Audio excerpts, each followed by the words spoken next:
Dusk falls over the city as a young woman is forced to choose between the evening's bread and kindness to a stranger. What she couldn't imagine was that this simple gesture would unleash a turning point that would change her family's destiny.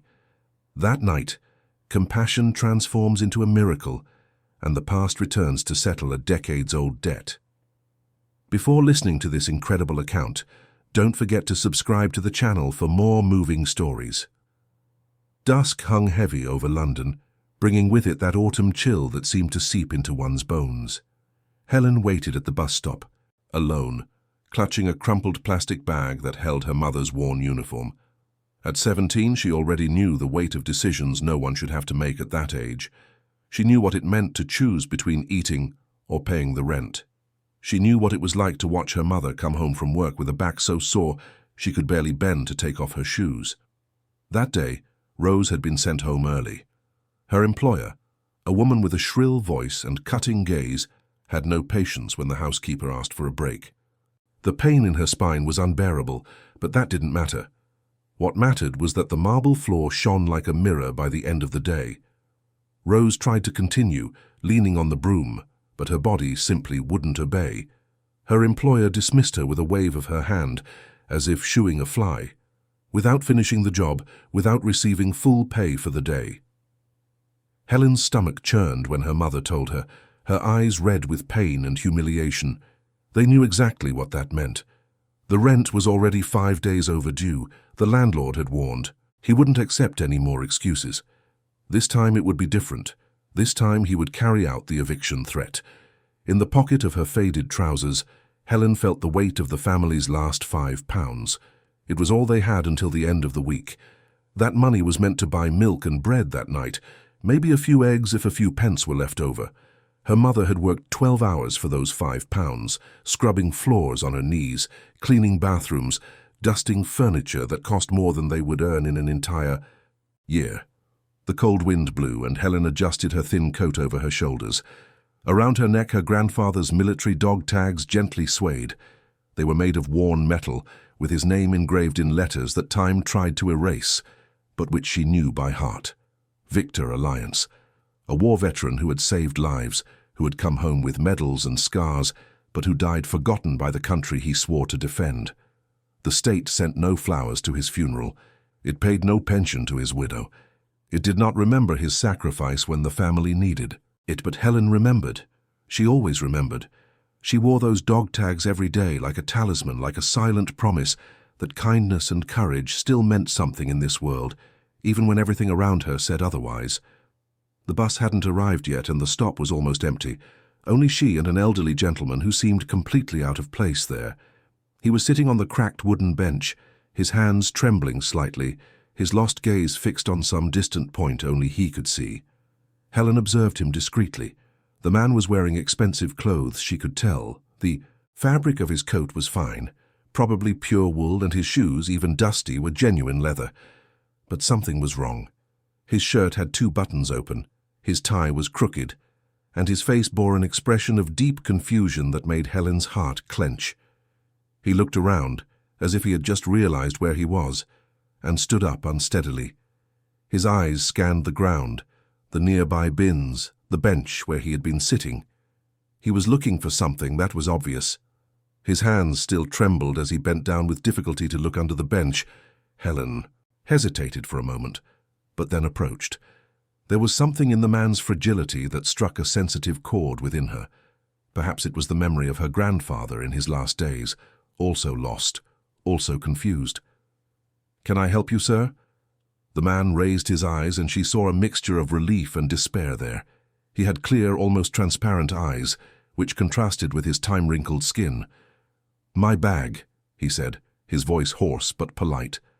"I had a bag, brown, with documents. I don't know where I left it." Helen looked around, but there was no bag in sight. "You were alone," she said gently. "When did you arrive here?"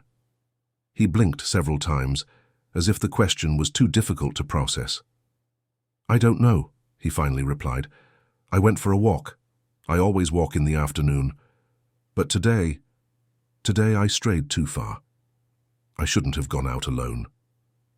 "Are you lost?" Helen asked, already knowing the answer. He nodded slowly, and there was so much vulnerability in that gesture that Helen felt a lump in her throat. "I don't know where I am," he admitted, his voice breaking a little. "I don't know how to get back. My memory, sometimes it fails me. I forget things, recent things. My name, I know. But how I got here, that's gone." Helen bit her lower lip, thinking.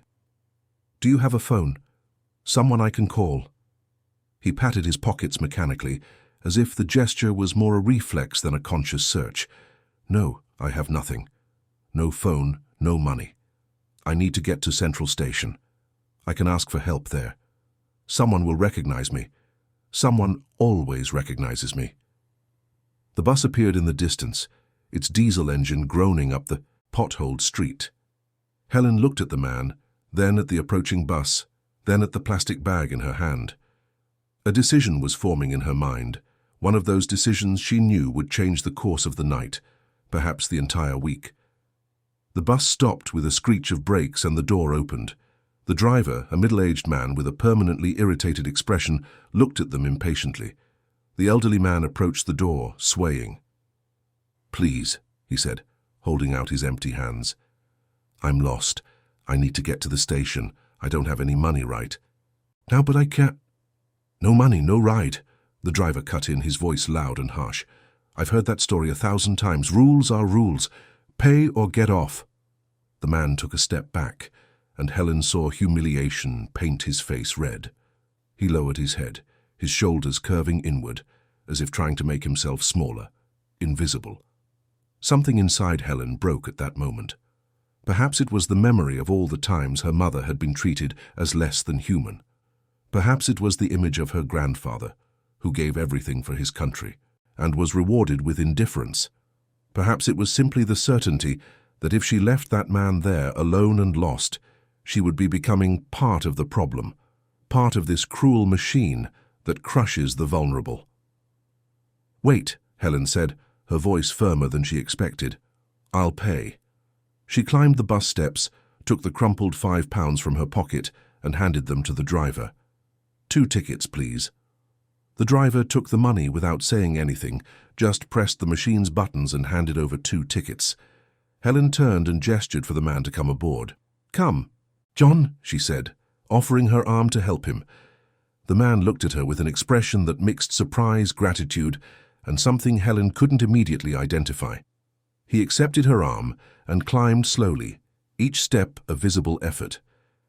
They sat at the back of the bus, on the cracked plastic seats that had seen better days.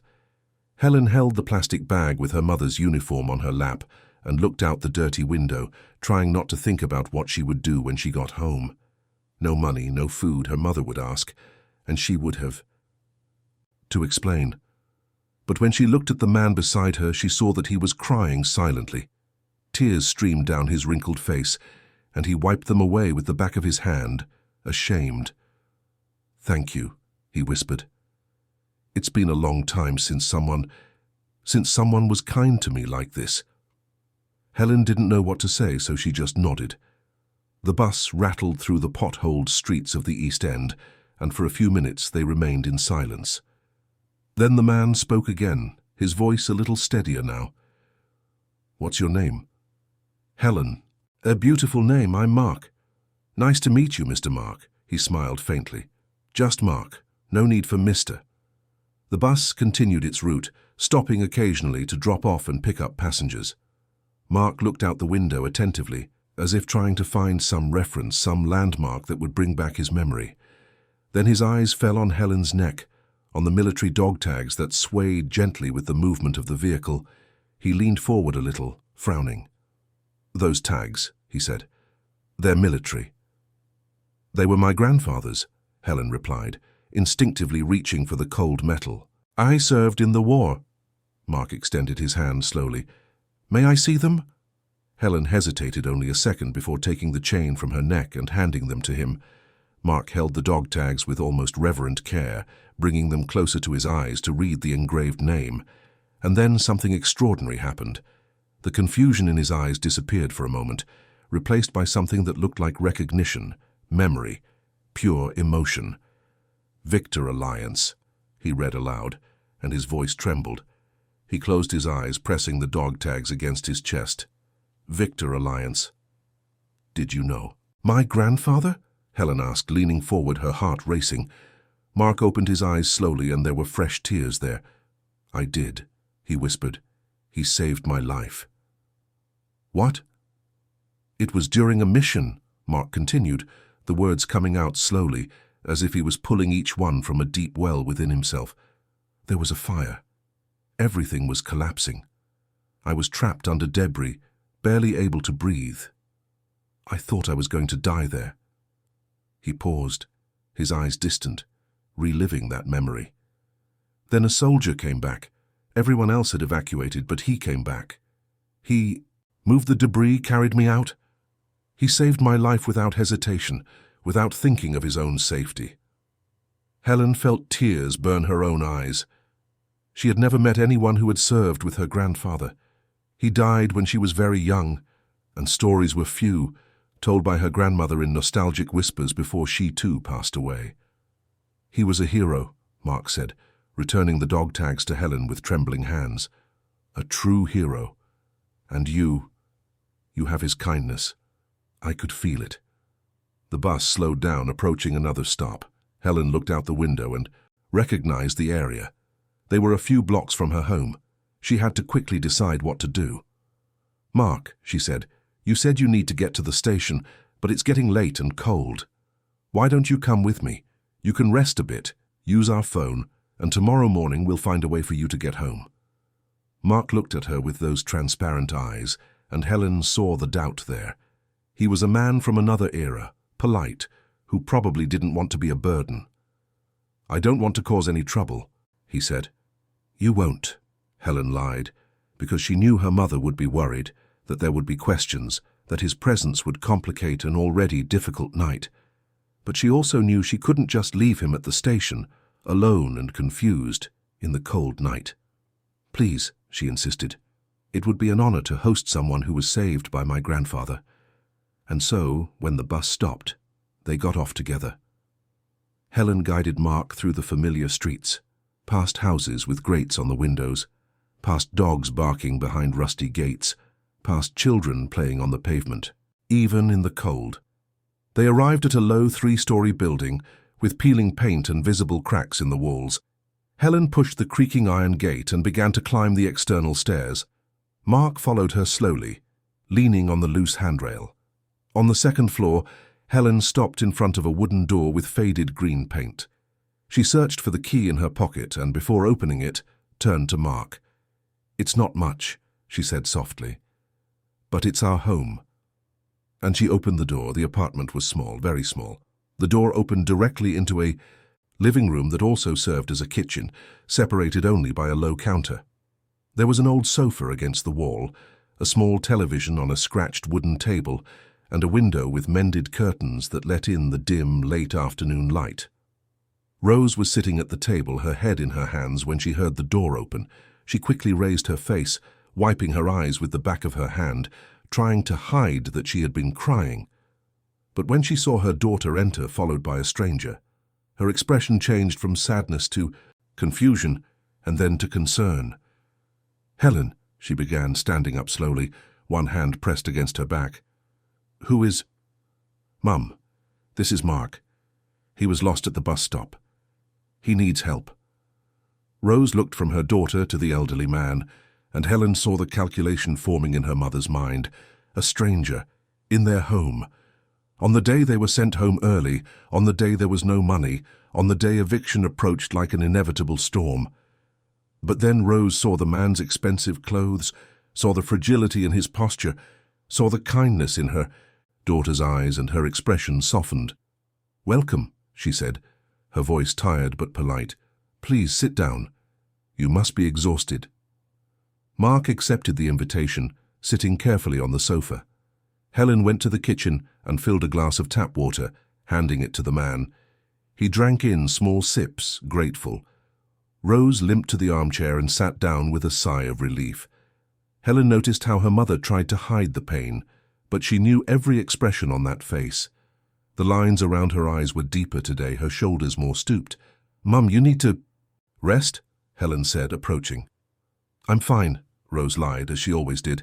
"It's just a bit of tiredness." Mark observed everything in silence. His eyes, previously confused, were now attentive, absorbing every detail of the small apartment. He saw the old refrigerator with an envelope held by a magnet, its red seal visible even from a distance. He saw the table with only 2 chairs, one of them with a crooked leg, balanced by a piece of cardboard. He saw the broken heater in the corner of the room, useless against the cold that was beginning to seep through the window cracks. Helen followed his gaze and felt shame, but also a strange form of pride. That was their home. It was small, but it was honest. Every object there had been earned through hard work. Every day's rent paid had cost hours of bruised hands and aching backs. "Do you live here alone?" Mark asked gently. "Yes," Rose replied. "It's just the 2 of us, since my husband left us." Helen realized her mother had chosen her words carefully. Her father hadn't died. He had simply left one morning when she was 8 and never returned.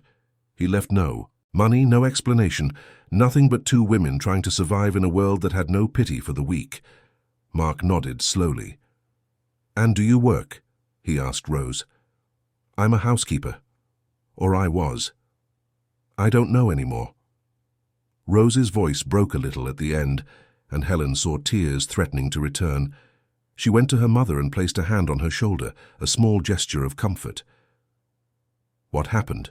Mark asked, and there was something in his voice that made people want to talk, something that conveyed he genuinely cared. Rose hesitated, but then the words began to pour out, as if a dam had broken. She told about the large house in the upscale districts of London, about the impossible-to-please employer, about the hours spent on her knees scrubbing marble floors. She told about the back pains that had been worsening for months, about how today she couldn't finish the job, about how she was dismissed without receiving full pay. "And the rent is overdue," Rose said, looking at the envelope on the refrigerator. 5 days. The landlord said there'd be no discussion this time. 3 days and we'll be on the street. Mark followed her gaze to the envelope. "How old are you?" he asked. 43, but I feel 70. "And how long have you worked as a housekeeper?" "Since 16, 27 years cleaning other people's homes." There was bitterness in her voice, but also resignation. It was the life she had, the only one she knew. There was no time for dreams when one was busy surviving. Silence fell over the apartment, broken only by the distant sound of traffic outside. Helen went to the refrigerator and opened it, confirming what she already knew. 1/2 liter of milk, 3 eggs, a withered carrot, nothing more. "I'll make something for us to eat," she said, trying to keep her voice cheerful. "It's not much, but—" She stopped when she realized she had nothing to cook with. The £5 had gone for bus tickets. There was no dinner. There was nothing. Mark noticed her hesitation. "Have you had dinner yet?" he asked. "We're not very hungry today," Helen lied quickly, closing the refrigerator. "We're fine." But Mark had already seen enough.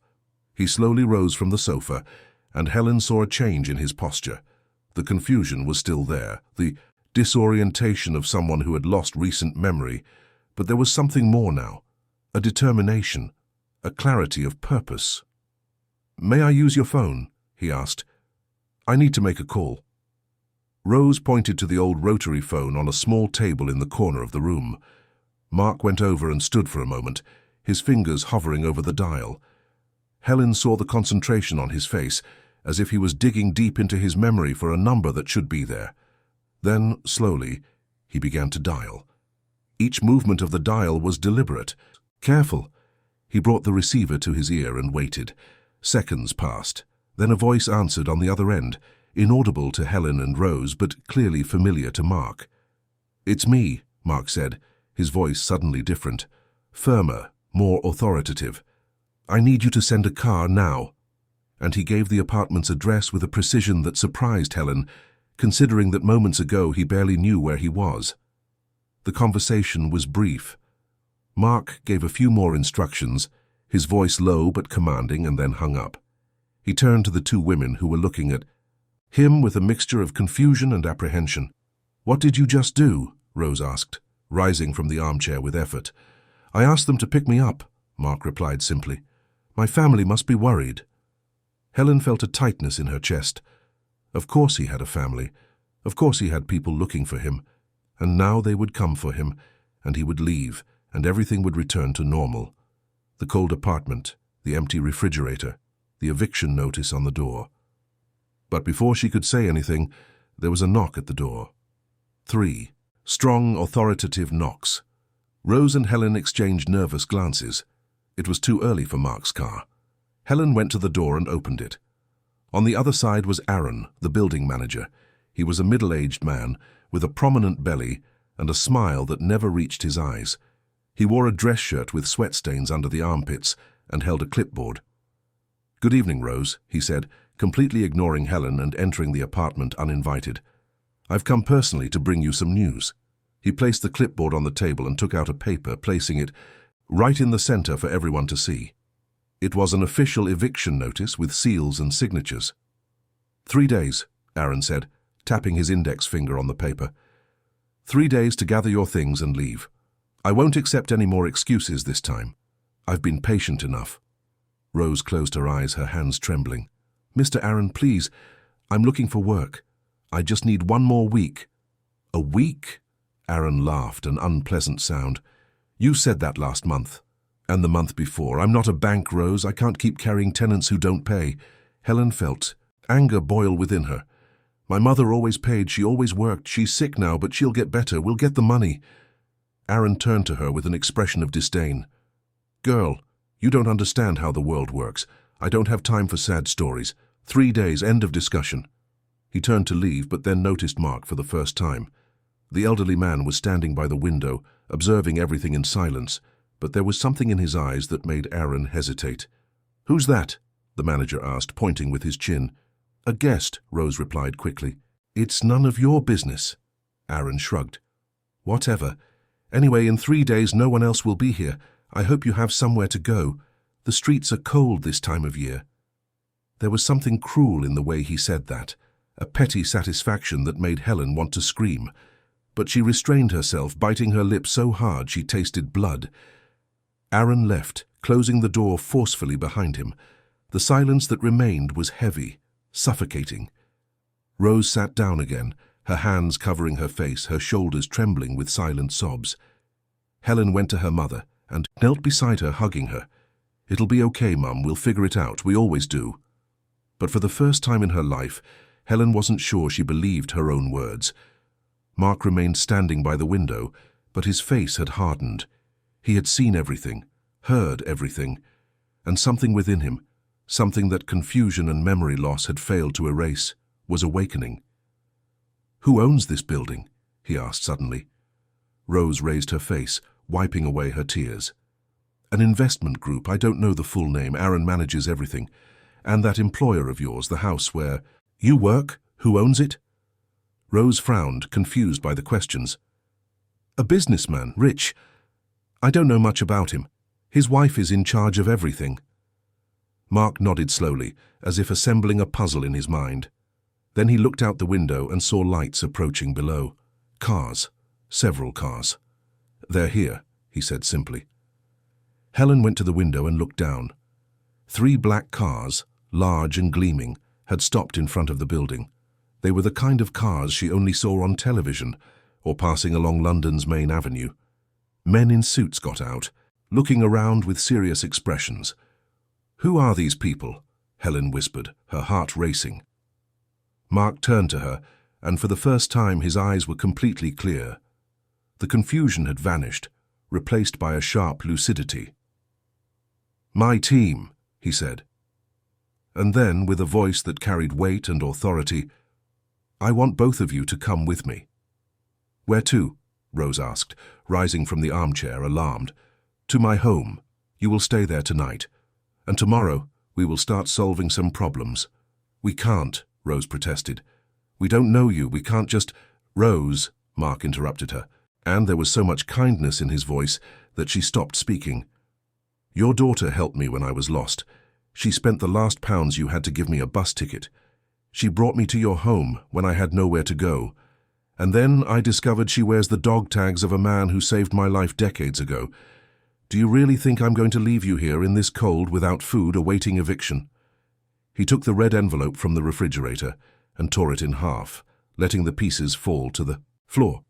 There will be no eviction, he said firmly. Not for you, never again. But who are you? Helen asked, her voice just a whisper. Who are you really? Mark smiled for the first time, a tired but genuine smile. Mark Miller. And tomorrow you will understand why that name means something. There was a knock at the door again, this time polite. Mark went to open it, and two men in suits entered, greeting him with a bow that made Rose and Helen exchange surprised glances. Mr. Miller, one of them said, we were looking everywhere. Your wife is desperate. I'm fine, Peter, Mark replied, just a little disoriented. But these two women took care of me, and now they're coming with us. Sir, the other man, younger, began, looking doubtfully at Rose and Helen in their simple, worn clothes. It's not a suggestion, Aaron, Mark said, his voice cutting. It's an order. Prepare the car, and early tomorrow I want a meeting with the financial and legal departments. We have a lot of work to do. The men nodded and left quickly. Mark turned to Rose and Helen, who were still standing in the middle of the room, trying to process what was happening. Take what you need for tonight, he said gently. Clothes, documents. Tomorrow we can get the rest. Helen looked at her mother, who seemed to be in shock. Is this really happening? Rose whispered. It is, Helen replied, and for the first time on that terrible night she felt a glimmer of hope. They took an old suitcase from the wardrobe and put some clothes, toothbrushes, and important documents inside. Helen stopped in front of her grandfather's photo on the small living room table, the only photo they had of him in uniform, young and smiling. She picked it up carefully and placed it in the suitcase. When they were ready, Mark guided them downstairs. Neighbors had come out of their homes and watched from their windows, curious about the luxury cars blocking the street. Helen saw the lady from apartment 3 peeking from behind the curtain, her eyes wide. The driver opened the door of the middle car, and Mark gestured for Rose to enter first. She hesitated, looking at the soft leather interior and perfect finish, so different from anything she had ever experienced. Please, Mark said, you are my guests. And so Rose and Helen got into the car. Mark entered next, sitting beside them. The doors closed with a soft, definitive sound, and the car began to move. Helen looked out the rear window as they drove away, watching the building where she had spent her entire life grow smaller and smaller. She didn't know what tomorrow would bring, but she knew that something had fundamentally changed that night, something that could not be undone. The journey was long and silent. Rose and Helen looked out the window, watching the landscape gradually change. They left behind the potholed streets of the East End, the low-rise buildings with peeling paint, the broken streetlights. They passed through the central district of London, with its skyscrapers and neon lights, and then they began to ascend to a higher area, where houses became larger and larger, more spaced out, surrounded by high walls and iron gates. Helen held her mother's hand, feeling it cold and trembling. Rose hadn't said a word since they got into the car, just looked out the window with a distant expression, as if it were all a dream from which she feared waking. Mark was also quiet, but Helen noticed that he observed everything around them with renewed attention. It was as if every mile traveled brought back more pieces of his memory, more layers of who he truly was. The car finally slowed down and turned into an imposing gate. Two uniformed security guards greeted them with a nod, pressing a button that made the ornate iron gates open slowly. The car entered a property that seemed endless. Helen pressed her face against the window, her eyes wide. There were immense gardens, illuminated by strategically placed lights that created dramatic shadows on the ancient trees. A path of polished stones led to a mansion that made the grand houses where her mother worked seem like ordinary homes. It wasn't just large, it was majestic. 3 floors of classical architecture, with white columns at the entrance, immense windows that reflected the golden light from inside, balconies with wrought iron railings. It looked like the kind of place Helen had only seen in old magazines left in the houses her mother cleaned. The car stopped in front of the main entrance, and immediately the house door opened.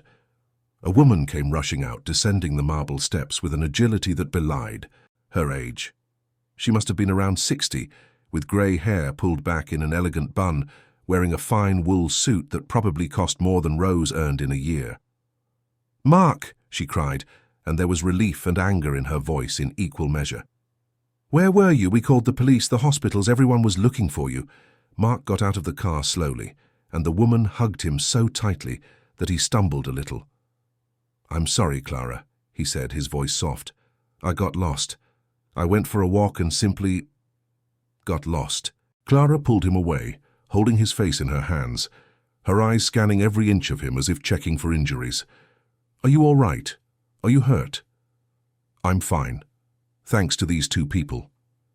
It was only then that Clara noticed Rose and Helen, who had gotten out of the car and were standing uncomfortably near the entrance holding their old suitcase. Clara's expression changed from concern to confusion. "Who are they?" she asked, her voice automatically lowering to a more formal, more distant tone. "The people who saved me," Mark replied, placing his hand on his wife's shoulder and guiding her towards Rose and Helen. "Clara, this is Rose and her daughter Helen. They found me lost, gave me a ride, took me to their home, and now they are our guests." Clara looked from her husband to the two women, clearly trying to understand the situation. She had the trained gaze of someone accustomed to quickly assessing people, categorizing and deciding. Helen could see the calculation happening, saw when Clara's eyes landed on their cheap clothes, the mended suitcase, Rose's calloused hands, but then something changed in her expression. Perhaps it was the way Mark held his wife's arm, firm but gentle. Perhaps it was the vulnerability she still saw in her husband's eyes, the residual fear of having lost him, or perhaps it was simply the deep-seated politeness of someone raised to be gracious in all circumstances. "Welcome," Clara said, and her smile, though controlled, seemed genuine. "Anyone who helped my husband is welcome in our home. Please, come in." She gestured, and immediately two uniformed women appeared, maids who took Rose and Helen's suitcase before they could protest. Another woman, older and with an authoritative air, approached Clara and whispered something in her ear. "Prepare. 2 rooms in the East Wing," Clara ordered, "with full bathrooms, and ask the kitchen to prepare a hot dinner. They must be hungry." Helen looked at her mother and saw silent tears streaming down her face. Rose quickly wiped them away with the back of her hand, trying to maintain composure, but Helen knew what those tears meant. How long had it been since someone had treated them with such consideration? How long since someone had worried if they were hungry, if they were comfortable? They were guided into the house, and Helen had to make a conscious effort not to gape at everything. The entrance hall was larger than their entire apartment. The ceiling was high, decorated with hand-painted frescoes. A crystal chandelier hung from the center, its 1,000 prisms reflecting light in rainbows that danced on the walls.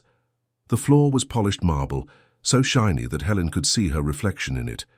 There were artworks on the walls, paintings in gilded frames that looked centuries old, furniture of dark, carved wood, vases with fresh flower arrangements, Persian rugs that were probably worth more than the entire building where Rose and Helen lived. The maids guided them down a wide corridor, up a curving staircase with a mahogany handrail. Rose ascended slowly, her hand gripping the railing, each step clearly painful. The older maid noticed and slowed her pace, discreetly offering her arm for support. They reached the second floor and walked down another corridor, this one carpeted with soft pile that silenced their footsteps. Doors on both sides, all closed, all probably leading to rooms larger than the house where Helen had grown up. The maid stopped in front of a door and opened it, gesturing for them to enter. "This will be your room, madam," she said to Rose. "And the young lady's room is next door." Rose entered slowly and Helen followed her. The room was spacious and elegant, decorated in shades of cream and gold. There was a huge 4-poster bed, covered with what looked like silk sheets. Heavy velvet curtains framed windows that overlooked the gardens. There was a reading armchair near the window, an antique desk, an immense carved wooden wardrobe. A side door led to a bathroom that made Helen gasp. A marble bathtub, a shower with glass doors, double sinks, huge mirrors, soft white towels stacked on shelves, personal. Hygiene products still in their packaging, everything at their disposal. "Dinner will be served in half an hour," the maid said. "If you need anything, there's a phone beside the bed. Dial 0, and someone will come to assist you." And then she left, closing the door softly behind her, leaving Rose and Helen alone in that room that seemed straight out of a fairy tale. For a long moment, neither of them said anything. They just stood there, amidst that impossible luxury, trying to process what was happening. Then Rose sank onto the edge of the bed, her hands trembling. "My God," she whispered. "My God, Helen, what have we done?" Helen knelt in front of her mother, holding her hands. "We did the right thing, Mum. We helped someone who needed it, and now he's repaying it." "But this isn't normal," Rose said, looking around with wide eyes. "People like us don't stay in places like this. We're not guests in mansions. We're the ones who clean these mansions, Helen. We're the invisible ones." "Not today," Helen said firmly. "Today we are not invisible."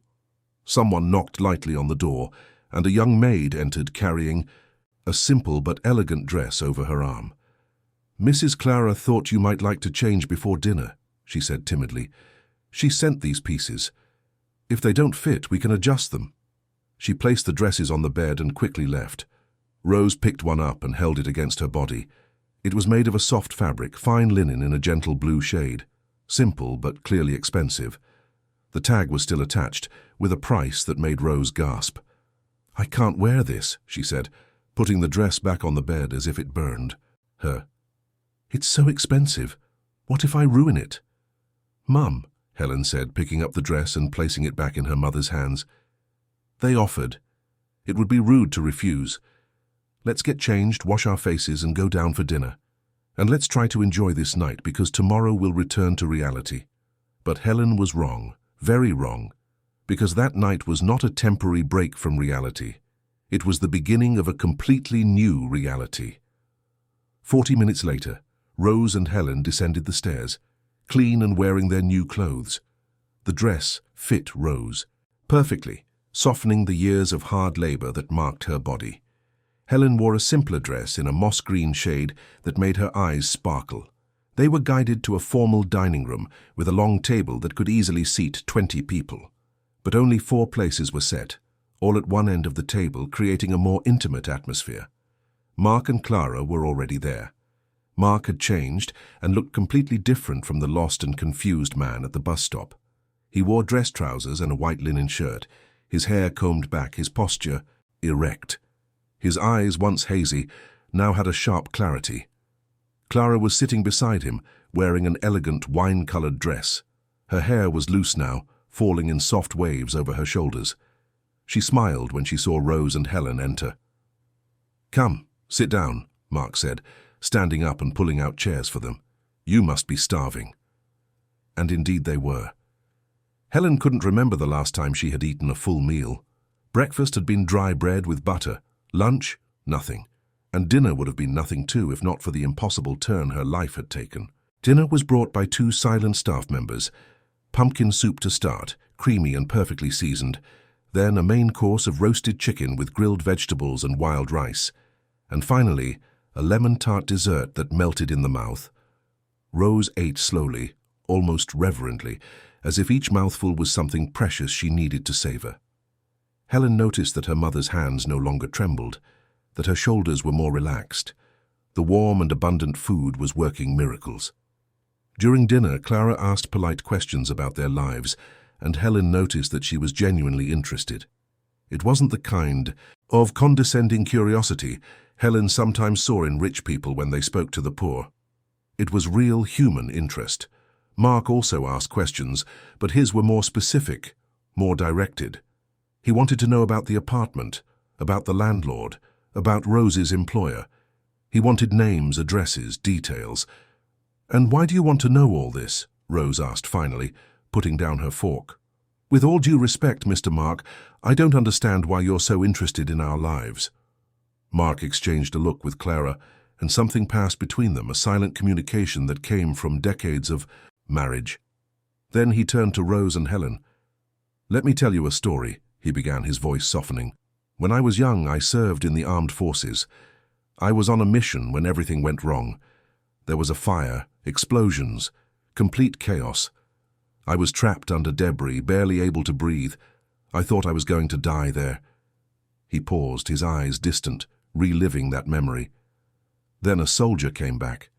Everyone else had evacuated, but he came back. He moved the debris, carried me out. He saved my life without hesitation, without thinking of his own safety. Helen felt her heart race. She already knew where that story was going. His name was Victor Alliance, Mark continued, looking directly at Helen. After that day, I promised myself that if I could ever repay him, I would. But Victor never asked for anything. He never wanted recognition, never accepted rewards. And then, years later, I heard he had passed away. I thought I had lost my chance. He stood up and went to where Helen was sitting, standing beside her. But today, when you helped me at that bus stop, when I saw his dog tags around your neck, I understood that I hadn't lost my chance. Victor gave me a second life, and now I have the opportunity to repay it through his family. Mr. Mark, Rose began, her voice choked. You don't need to give us anything. You've already done so much for us tonight. Tonight, Mark said, returning to his chair, is just the beginning. Tomorrow we will talk about the future, but for now, I want you to rest. Sleep in comfortable beds. Wake up without worries. And know that as long as I breathe, you will never again experience hardship. Clara took her husband's hand and squeezed it. And I completely support my husband, she said. You are welcome here for as long as you need. Helen looked at her mother and saw that Rose was crying openly now, without trying to hide it. They were tears of relief, of gratitude, of hope, perhaps for the first time in years of happiness. That night, Helen lay down on a bed so soft it felt like floating. The room was warm, the covers heavy and comforting. Through the window, she could see the stars shining in the clear sky without the light. Pollution of the city's outskirts to obscure them. She held her grandfather's dog tags against her chest, her eyes closed. Thank you, Grandpa, she whispered in the darkness. Thank you for being brave. Thank you for coming back. Because that's what saved us so many years later. On the other side of the wall in the next room, Rose was also awake. For the first time in years, her back didn't ache. The mattress was perfect, supporting her body in a way she had never experienced. But it wasn't the physical comfort that kept her awake. It was the impossibility of it all. It was the fear that, upon falling asleep, she would wake up back in the cold apartment with the eviction notice on the refrigerator, with an empty stomach and a bleak future. But she didn't wake up in the apartment. When the sun rose and the first rays of light entered through the window, Rose was still in that soft bed, in that impossible room. And then there was a gentle knock at the door. A maid entered carrying a breakfast tray. Hot coffee, fresh bread, fruit, yogurt. Good morning, Mrs. Rose, she said with a gentle smile. Mr. Mark asked me to bring this for you. A doctor will arrive in an hour to examine you. A doctor? Rose asked, sitting up quickly and then wincing in pain. Yes, Mr. Mark insisted. He said you were having back pains and needed proper care. And so began a day that would change everything. A day when Rose would be examined by a private doctor who would diagnose 3 herniated discs and recommend absolute rest and physical therapy. A day when Mark would make calls to powerful people in distant offices, his voice firm and commanding, making decisions that would affect lives. A day when Helen would learn that kindness sometimes has rewards no one could imagine. But first there was breakfast, and for the first time in a long time, Rose ate without haste, without guilt, without fear. She ate until she was satisfied, and that in itself was already a miracle. The doctor was a middle-aged man, with grey hair and thin-rimmed glasses. He examined Rose with meticulous care, asking detailed questions about when the pain started, about the type of work she did, about treatments she had already tried. Rose answered everything honestly, though she felt ashamed to admit that she had never really seen a doctor, that every time she felt pain, she simply took cheap painkillers and continued working because she had no choice. The doctor didn't judge. He just listened, nodded, and continued his examination. He asked Rose to lie down, move in certain ways, pressed specific points on her back, and recorded each reaction. Afterwards, he said he would need more detailed exams, but that he could already make a preliminary diagnosis. 3 herniated discs, he said, his voice professional but compassionate. 1 in the lumbar spine, 2 in the thoracic region. It's serious, Mrs. Rose. How long have you been working with severe pain? Years, Rose admitted in a low voice. But I had no choice. I needed to work. The doctor took off his glasses and cleaned them slowly, a gesture that seemed to give him time to choose the right words. I understand, he said finally, but now you have a choice. Absolute rest for at least 6 weeks, intensive physical therapy after that, and no manual labor. If you continue to strain your back, you could suffer permanent damage. Rose felt panic rise. 6 weeks without working? It was impossible. How would they pay rent? How would they eat? But then she remembered where she was, Mark's words from the previous night, and the anxiety lessened a bit, replaced by a deep confusion about what it all meant. While the doctor spoke with Rose, Helen was in the library. Mark had taken her there after breakfast, saying he wanted to talk. The library was an impressive room, with dark wood bookshelves that stretched from floor to ceiling, filled with books in various languages. There were rolling ladders to reach the highest volumes, leather armchairs for reading, and huge windows that let in the morning light. Sit down, Mark said, pointing to one of the armchairs. Helen obeyed, her hands nervous in her lap. Mark sat in the armchair opposite, and for the first time she really looked at him in the daylight, without the confusion and tiredness of the previous night. He was an elderly man, probably in his 70s, but there was strength in his eyes and in his posture. His white hair was neatly combed, his face carefully shaved. He wore casual but expensive clothes, and there was a natural authority in the way he moved, in the way he spoke. I want to talk about the future, Mark began bluntly. The doctor confirmed what I suspected. Your mother can no longer work as a housekeeper. Her back simply won't hold up. Helen felt her stomach clench. I can work, she said quickly. I can leave school and— No, Mark interrupted her, his voice firm but gentle. You will not leave school. You are 17. You should be thinking about university, not about how to support your family. But we need money. The rent— There will be no more rent. Helen blinked, confused. What do you mean? Mark leaned back in the armchair, his fingers intertwined. Last night after you went to sleep, I made some calls. I found out who owns the building where you live. An investment company called Carmine Group. They have a reputation for buying properties in deprived areas, neglecting maintenance, and charging exorbitant rents to desperate tenants.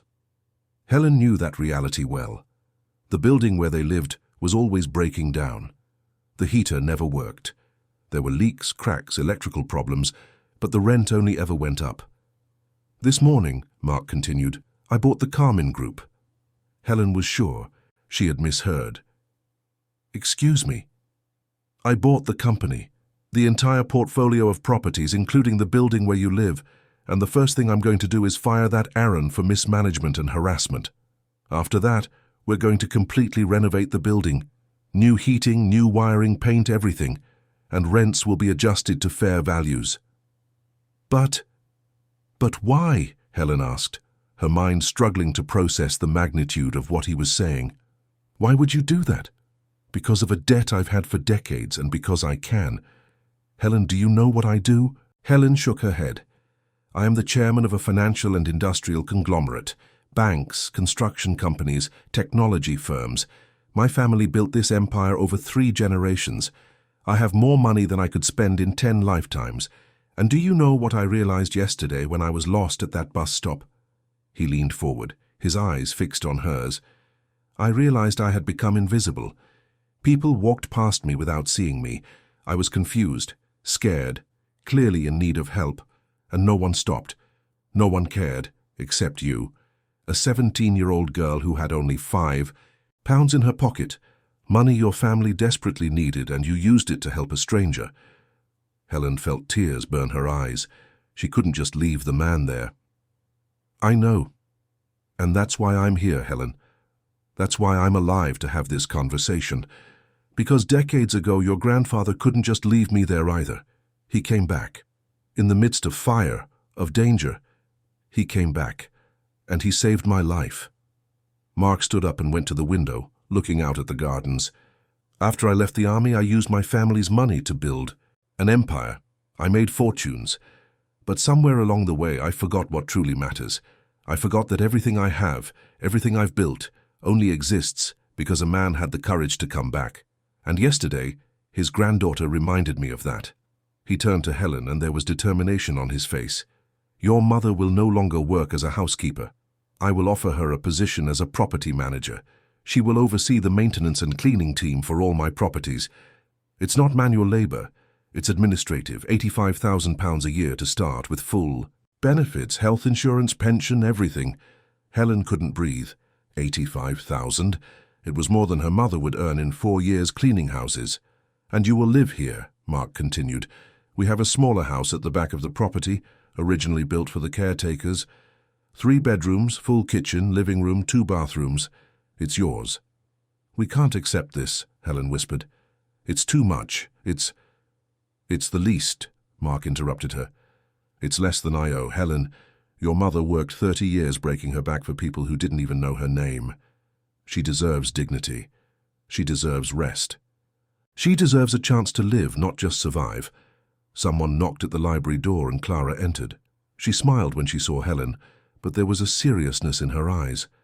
Mark, the lawyer has arrived, and he brought the documents you requested. Excellent, Mark said. Helen, come with me. There's one more thing I need to do.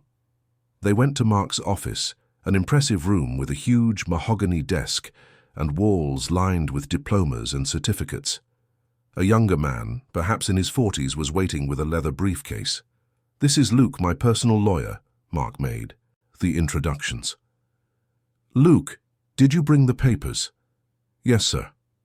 The lawyer opened the briefcase and took out several documents. As you requested, here is the deed to the building, already transferred to your name. And here is Mr. Aaron Carmine's letter of dismissal, effective immediately. Mark signed the documents quickly, then picked up the deed and held it in his hand, looking at it thoughtfully.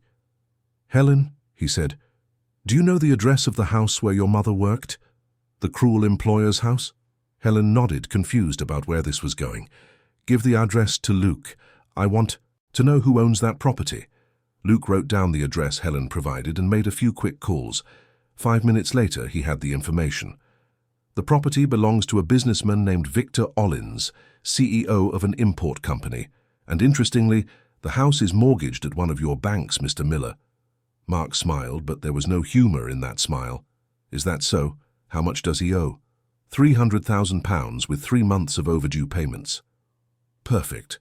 Luke, initiate the foreclosure process, and while you're at it, find out if his wife, that employer, has any other businesses or properties. Yes, sir. Helen watched everything with a mixture of fascination and fear. She was seeing real power in action, seeing how money and influence could move mountains, ruin lives, with a few signatures and phone calls. Mark noticed her expression. Does it seem cruel? He asked. To use my power like this? Helen didn't know what to say. Let me tell you something about Victor Ollins, Mark continued. I know who he is. I know his reputation. He is a man who built his fortune by exploiting workers, evading taxes, treating employees like dirt. His wife is even worse. They live in a mansion bought with money they should have used to pay people like your mother decently, and now they are 3 months behind on payments because they spent everything on luxury cars and travel. He placed the deed to the building on the table. I'm not doing this out of revenge, Helen. I'm doing this for justice.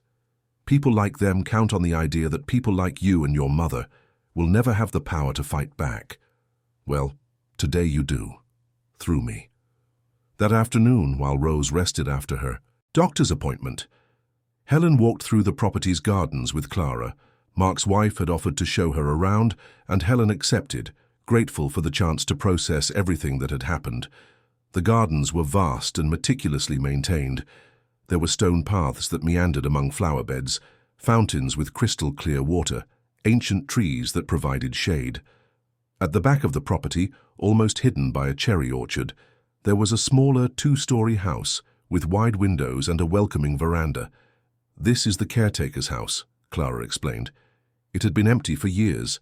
Mark had it completely renovated. New. Kitchen, new bathrooms, the entire electrical system was replaced. He wanted it to be perfect. For us? Helen asked, still barely believing it. For you, Clara confirmed. Helen, I know all this must seem surreal. I know you must have 1,000 questions and 1,000 fears. But I want you to know that my husband is a man of his word.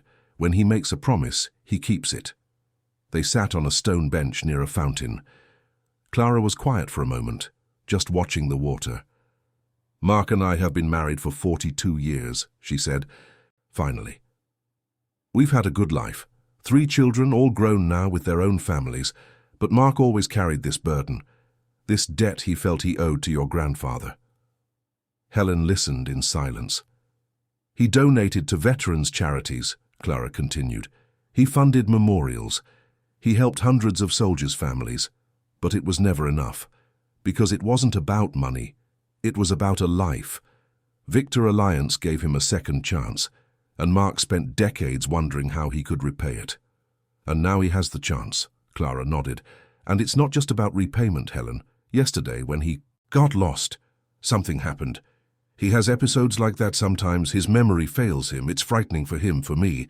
But yesterday, lost at that bus stop, he saw the world differently. He saw what it's like to be invisible, to be vulnerable, to be ignored. And then you appeared. I just did what anyone would do. But most people don't, Clara said softly. Most walk right past. And you had no resources. You had no wealth to hide behind. You had £5 and a kind heart, and that, Helen, that's worth more than any fortune. They returned to the main house as the sun began to set. Rose was in the living room talking with Mark. She looked different, Helen noticed. Her shoulders weren't as stooped, her face wasn't as tense. There was still pain, that was visible, but there was something else too. Hope, perhaps, or the absence of despair, which for someone like Rose was almost the same thing. Rose, Mark was saying when Helen entered, I need you to sign some documents. Luke will explain each one, but basically they are the employment contract and the transfer of the house. Mr. Mark, Rose began, her voice trembling. I don't know how to thank you. I don't know what to say. You don't need to say anything, you just need to accept and rest.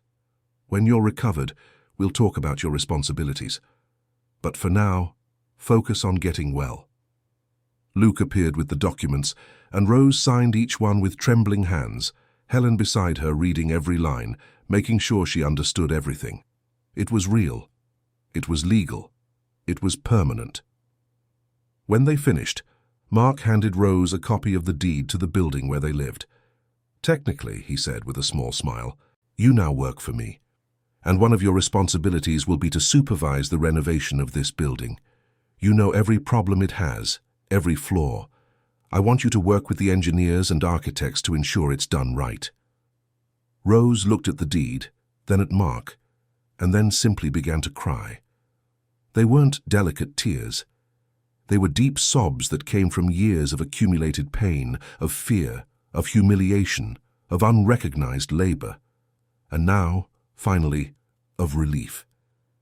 Helen hugged her mother, and Clara brought tissues, and Mark just waited patiently until Rose managed to compose herself.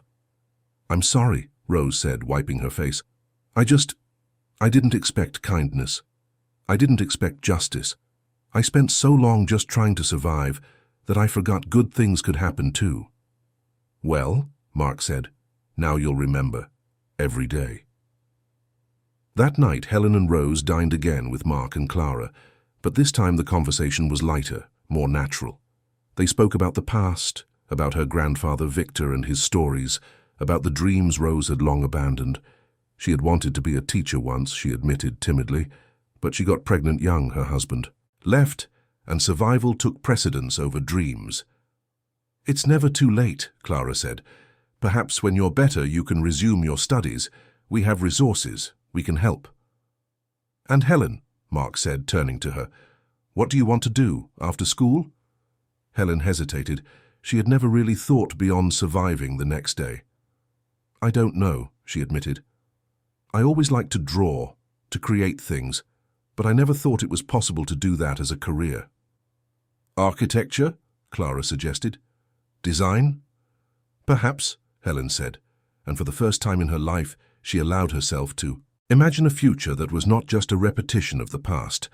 When they went to sleep, each in their comfortable room in that impossible mansion, both stayed awake for a long time, staring at the ceiling, trying to believe that it was real, that it wasn't just a cruel dream from which they would wake.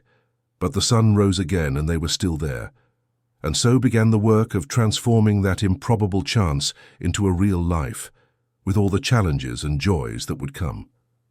The first few weeks were a whirlwind of changes. Rose underwent detailed examinations at a private clinic where doctors treated her with respect and patience, explaining each procedure, each treatment option. She began physical therapy 3 times a week with a specialist who came to the property. Slowly, day by day, the pain began to subside. It didn't disappear completely, but for the first time in years, she could stand up without wincing. She could bend over without feeling stabs in her spine. Helen returned to school, but now a driver took her every morning in one of the family's cars. At first, she asked to be dropped off a few blocks earlier, embarrassed by the ostentation. But Mark insisted there was no reason for shame. "You didn't steal this," he said firmly. "You earned it through kindness and courage. Never be ashamed of good things that happen to you." Still, the transition wasn't easy. Schoolmates asked questions Helen didn't know how to answer. How to explain that in 1 week her life had completely changed, that she had gone from being on the verge of eviction to living in a mansion. Some thought she was lying, others were envious. Only her best friend, Olivia, simply hugged her and said, "I'm so happy something good finally happened to you." The caretaker's house was prepared for them, but Rose and Helen spent the first month living in the main mansion while the finishing touches were being made. Mark insisted there was no rush, that they should stay as long as they needed. Clara seemed genuinely to enjoy their company, especially Rose's. The 2 women, so different in their paths, but similar in their silent strength, developed an improbable friendship. Clara taught Rose about property management, about how to deal with suppliers and contractors, about budgets and schedules. Rose absorbed everything with a thirst for knowledge that had been repressed for decades. She discovered she had a talent for organization, for problem-solving, for treating people with dignity while maintaining high standards. It was different from scrubbing floors, but it used skills she always had, just never had a chance to develop. Meanwhile, Mark fulfilled all his promises and then some. Aaron was fired, and the building where Rose and Helen lived underwent complete renovation. Mark hired the best engineers, and Rose personally supervised each stage, using her intimate knowledge of every problem to ensure it was properly resolved. The tenants, who were initially skeptical, soon realized that something real was happening. New heating was installed, the wiring was completely replaced, new plumbing, fresh paint, windows that actually closed, and rents were reduced by 40%. The news spread quickly through the community. Rose became a kind of local legend, the woman who had worked her whole life as a housekeeper and now managed properties for one of London's richest men. Some envied her, others admired her. But everyone agreed that if anyone deserved that luck, it was Rose. As for Victor Ollins and his wife, justice was swift and precise. With 3 months of overdue mortgage payments and Mark controlling the bank, foreclosure was inevitable. They lost the mansion. The luxury cars were repossessed. Victor's import company came under tax investigation, and irregularities were discovered that resulted in heavy fines and loss of licenses. His wife, that shrill-voiced woman who had humiliated Rose, was seen in a local supermarket buying cheap brands, complaining loudly about how unfair life was. Someone who knew her commented, "Perhaps now she understands how most people feel." Mark felt no remorse, nor did he feel any particular satisfaction. It was simply justice, as he understood it. People who built fortunes on the suffering of others did not deserve protection when their own irresponsibilities caught up with them. One day, about 5 weeks after that afternoon at the bus stop, Mark called Helen to his office again. She entered nervously, always a little intimidated by that man who held so much power, but treated her with such kindness. "Sit down," he said, and she obeyed. "Helen, I need to show you something." He opened a desk drawer and took out an old wooden box, worn by time. He placed it on the table between them and opened it carefully. Inside was a black and white photo, already yellowed, protected by plastic. It was a photo of two soldiers, young and dirty, arms around each other's shoulders, smiling for the camera despite the visible tiredness on their faces. Behind them, Helen could see a military jeep and what looked like debris from some construction. "This is me," Mark said, pointing to one of the soldiers. "I was 22 in this photo, and this is my grandfather," Helen whispered, recognizing Victor even through the years and the poor quality of the photo. He looked so young, so alive. "This photo was taken 2 hours after he saved me," Mark explained. "One of the other soldiers had a camera. I asked to take a picture with Victor. I wanted to remember the man who gave me a second chance at life." Helen took the photo with trembling hands. She had never seen her grandfather like this, so young, so full of life. "May I keep it?" she asked. "Or make a copy?" "You can keep the original," Mark said. "I have other keepsakes. But you should have something tangible of him, something beyond the dog tags." Helen held the photo against her chest, feeling tears stream down her face. "Thank you for everything, for remembering him, for honoring him in this way." "He honored me first," Mark said simply, "and now you continue to honor his memory. Every day, with every kind decision you make, you prove that his courage, his kindness, lives on through you." There was a soft knock at the door, and Clara entered.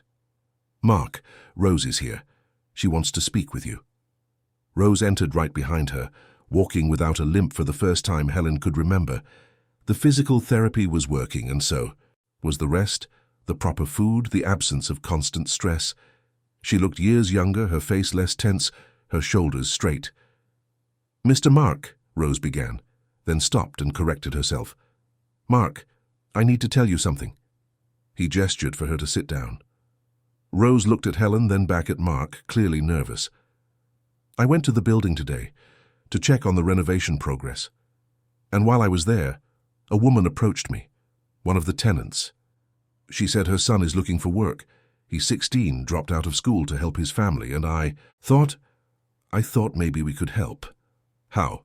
Mark asked, interested. "We could offer an apprenticeship program. He would work part-time helping with building maintenance, and the other half of the time he would go back to school. We would pay a fair wage, enough to help his family, but on the condition that he completes his studies." Mark smiled slowly. "Rose, that's an excellent idea. And it shouldn't stop with one young man. It should be a full program, for all tenants who need it." Rose brightened, the words coming faster now.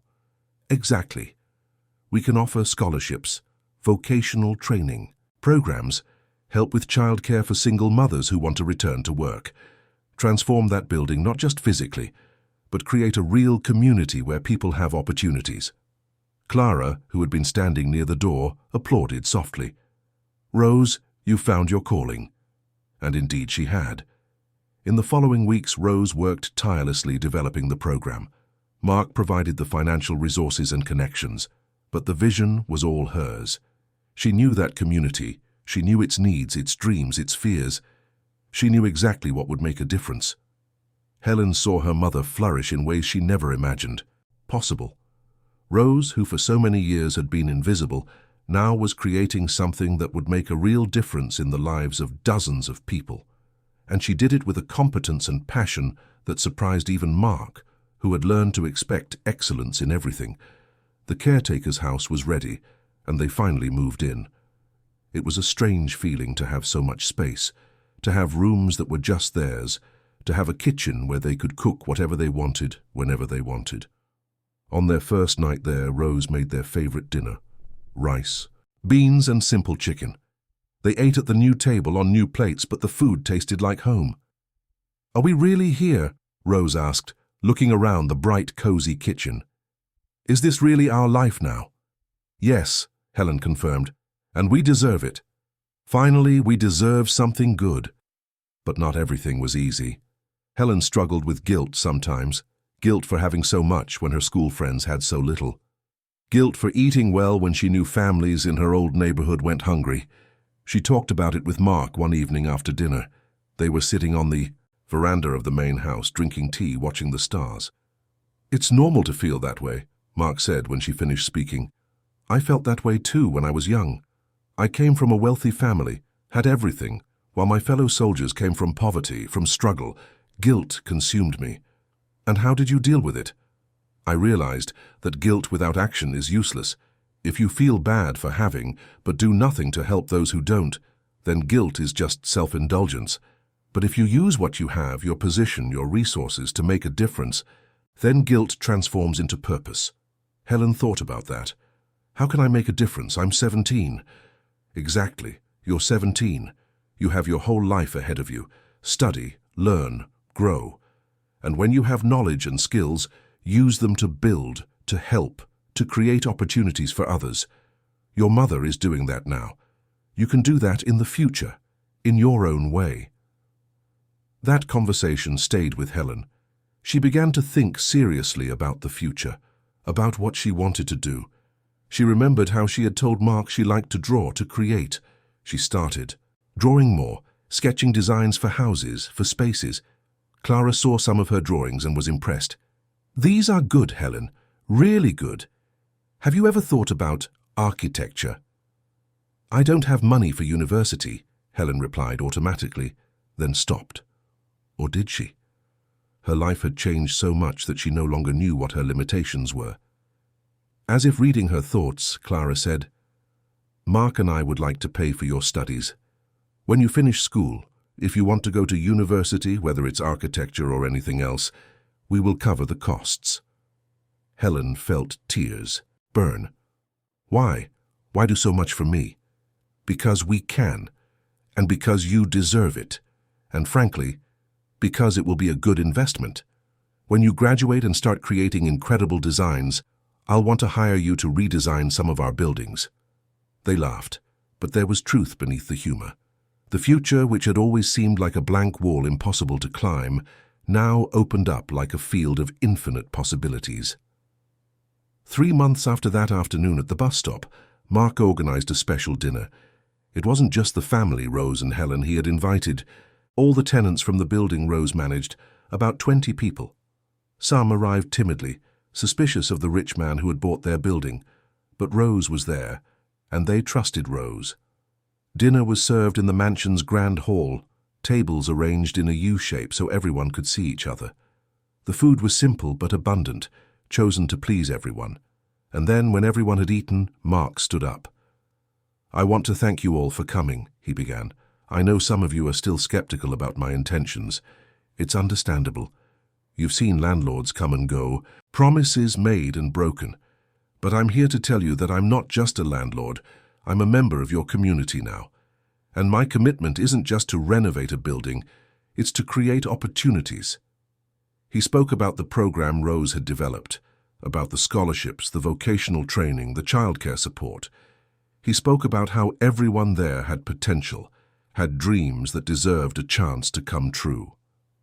"And all of this," he said, looking at Rose and Helen, "exists because of a 17-year-old girl who had 5 pounds and a kind heart, because of a mother who worked until her back broke but never broke her spirit, because of a soldier who decades ago decided that a life was worth going back to save." He raised his glass. "To Victor Alliance, who taught me that courage means going back. To Rose, who taught me that strength comes in many forms. And to Helen, who reminded me why anything I've built is worth something." Everyone raised their glasses, many with tears in their eyes. And at that moment, in that hall full of people from different worlds gathered in gratitude and hope, Helen understood something fundamental. Kindness is not weakness. Gentleness is not naivety. And sometimes a single act of compassion can create ripples that change not just one life, but many. She looked at her mother, who was chatting animatedly with some of the tenants, her face radiant with purpose. She looked at Mark and Clara, who had opened not only their home but their hearts. She looked at all those people, each with their own story of struggle, now united in possibility. and she held her grandfather's dog tags, now accompanied by the photo Mark had given her, and whispered, "Thank you, Grandpa, for coming back, for being brave, for teaching me through your example that it's worth caring." Across the hall, Mark saw her holding the dog tags and nodded, a silent understanding passing between them. Two people, separated by decades and circumstances, united by a legacy of courage that would continue through generations. And perhaps that was the greatest miracle of all. Not the money, not the house, not the jobs or opportunities, but the living proof that kindness planted decades ago could still bear fruit, that heroism was not forgotten, that a life well lived could touch other lives in ways no one could foresee. That night, when everyone had left and Helen was in her room at the caretaker's house, she wrote in her diary something she would never forget. "Today, I learned that nothing we do is isolated. Every act of kindness, every moment of courage, creates ripples that travel through time. My grandfather saved a man. I helped that same man decades later. And now, dozens of other lives are changing. It's not magic. It's simply what happens when we choose to see the human in every person, when we choose to go back, when we choose to care. And that is the legacy I want to leave too." End of story. Dear listeners, we hope that the story of Helen, Rose, and Mark has touched your hearts as deeply as it touched ours in telling it. This narrative reminds us that a single act of kindness can create ripples that cross generations, that compassion is never wasted, and that choosing to help someone in need can change not just one life, but hundreds of them. If this story resonated with you, be sure to subscribe to our channel for more moving accounts that celebrate the best of human nature. Leave a like so we can continue bringing you stories that inspire, that make you think, that remind us of the transformative power of kindness. And in the comments, tell us, have you ever experienced a moment where an act of kindness, yours or someone else's, changed the course of a life? Share your experience with us. Every day we bring unique narratives that explore the complexity, beauty, and resilience of the human spirit. Don't miss our upcoming content. We look forward to reading your comments and continuing this emotional journey with you.